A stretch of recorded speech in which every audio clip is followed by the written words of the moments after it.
రాష్ట్ర రవాణా, క్రీడలు మరియు యోజన సర్వీసుల శాఖ మంత్రిగా మండిపల్లి రాంప్రసాద్ రెడ్డి బాధ్యతలు స్వీకరించారు. మంత్రిగా బాధ్యత చేపట్టేందుకు రాష్ట్ర సచివాలయానికి కుటుంబ సమేతంగా వచ్చిన ఆయనకు వేద పండితులు పూర్ణకుంభంతోనూ అధికారులు పుష్పగుచ్చాలను అందజేస్తూ ఘనంగా స్వాగతం పలికారు. వేద పండితుల మంత్రోచ్చరణల మధ్య ఆ భగవంతునికి షోడశోపచార పూజ నిర్వహించిన తదుపరి తమ సీట్లో ఆసీనులయ్యారు. ప్రకాశం జిల్లా దర్శిలో 18.51 కోట్ల రూపాయల అంచనా వ్యయంతో డ్రైవింగ్ శిక్షణ మరియు రీసెర్చ్ సంస్థను ఏర్పాటు చేసే ఫైల్పై మంత్రి తొలి సంతకం చేశారు. ఈ సందర్భంగా ఆయన మాట్లాడుతూ ఎన్నికల మేనిఫెస్టోలో ఇచ్చిన హామీ మేరకు రాష్ట్రంలోని మహిళలందరికీ ఆర్టీసీ బస్సుల్లో ఉచిత రవాణా సౌకర్యాన్ని త్వరలోనే కల్పించనున్నట్లు ఆయన తెలిపారు. తెలంగాణ, కర్ణాటక రాష్ట్రాల్లో అమలు చేస్తున్న ఉచిత బస్ సౌకర్యం పథకంలో ఎదురయ్యే లోటుపాట్లు మన రాష్ట్రంలో తలెత్తకుండా తగు జాగ్రత్తలు తీసుకుంటున్నామన్నారు. రాష్ట్ర వ్యాప్తంగా ఉన్న ఎంతో మంది నిరుపేద క్రీడాకారులను ప్రోత్సహించే విధంగా పలు చర్యలు చేపడతామన్నారు. అందరికీ నమస్కారం.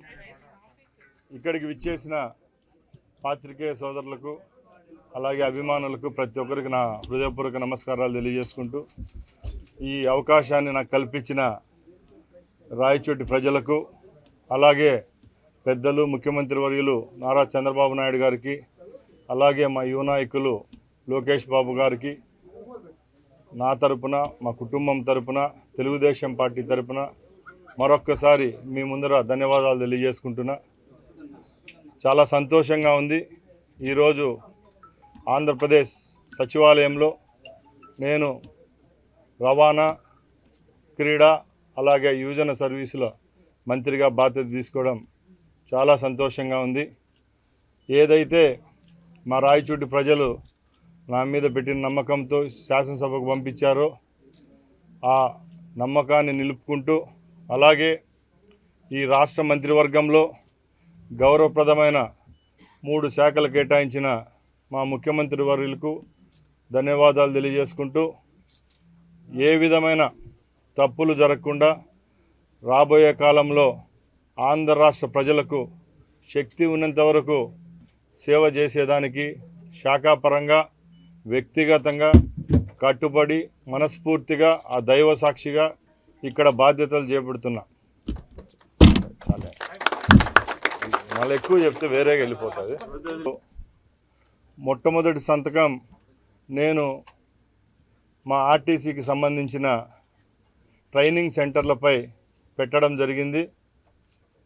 రాష్ట్రంలో ఏ విధమైన చర్యలు తీసుకుంటే భద్రతాపరమైన, యాక్సిడెంట్ల పరమైన ఏ విధమైన కార్యక్రమాలు చేపట్టినా రాష్ట్ర ప్రజలకు మంచి చేకూరే విధంగా ప్రమాదాల నివారణకు అలాగే రేపు రాబోయే కాలంలో ఆంధ్రప్రదేశ్ ప్రభుత్వం ప్రవేశపెట్టిన మహిళామూర్తులకు ఉచిత బస్సు సౌకర్యాన్ని కల్పించే విధంగా మేము ఈరోజు ఈ బాధ్యత తీసుకోవడం జరిగింది. తప్పకుండా మా ప్రభుత్వం హామీ ఇచ్చిన విధంగా ఆంధ్ర రాష్ట్రంలో మహిళామూర్తులందరికీ రాబోయే 5 సంవత్సరాలు ఆర్టీసీలో ప్రయాణం ఫ్రీగా ఇచ్చే విధంగా మేము చర్యలు తీసుకుంటాం. అలాగే ఈ రాష్ట్రంలో స్పోర్ట్స్ పరంగా ఎందరో పేదవాళ్ళు ఉన్నారు. ఆ కుటుంబాలందరికీ క్రీడను చేరువ చేసే విధంగా కూడా ఈ రాష్ట్ర ప్రభుత్వం తరపున ఒక క్రీడా మంత్రిగా నేను బాధ్యత తీసుకుంటున్నా.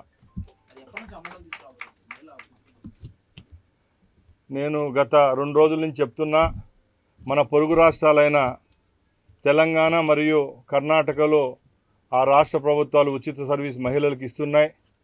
మన రాష్ట్రంలో ఆ కార్యక్రమాన్ని ప్రవేశపెట్టే రోజుకు ఏ విధమైన పొరపాట్లు లేకుండా పక్క రాష్ట్రాల్లో ఏమైనా పొరపాట్లు దొల్లింటే అవన్నీ సమీక్షించుకొని రాబోయే 1 నెలలోనే ఈ కార్యక్రమాన్ని చేపట్టేదానికి ఆంధ్రప్రదేశ్ రవాణా శాఖ మరియు ఆర్టీసీ ముందుకు వస్తుందని మీ ద్వారా తెలియజేసుకుంటున్నా.